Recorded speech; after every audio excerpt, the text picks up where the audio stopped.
Justice قاضی فائز عیسیٰ کو بہادرانہ فیصلوں کی وجہ سے انتہائی قابل احترام جج کی حیثیت حاصل ہے۔ انہوں نے بطور جج سپریم کورٹ کئی اہم فیصلے کیے، جن میں حدیبیہ پیپر ملز، فیض آباد دھرنا اور خواتین کے وراثتی حقوق شامل ہیں۔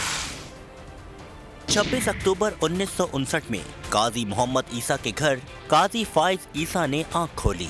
ابتدائی تعلیم کوئٹہ میں حاصل کی، اے اور O level Karachi grammar school سے پاس کیے اور قانون کی ڈگری لندن سے حاصل کی۔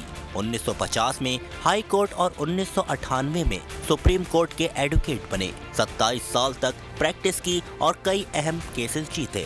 3 نومبر 2007 میں ایمرجنسی لگی تو قاضی فائز عیسیٰ نے پی سی او ججز کے سامنے پیش ہونے سے معذرت کر لی۔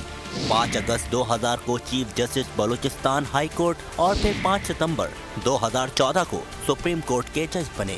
انہوں نے بطور جج سپریم کورٹ کے کئی اہم فیصلے کیے، جن میں فوجی عدالتوں کے خلاف فیصلہ، حدیبیہ پیپرز مل، فیض آباد دھرنا اور خواتین کے وراثتی حقوق جیسے فیصلے شامل ہیں۔ سبسکرائب کریں اور بیل دبائیں تاکہ کوئی خبر رہ نہ جائے۔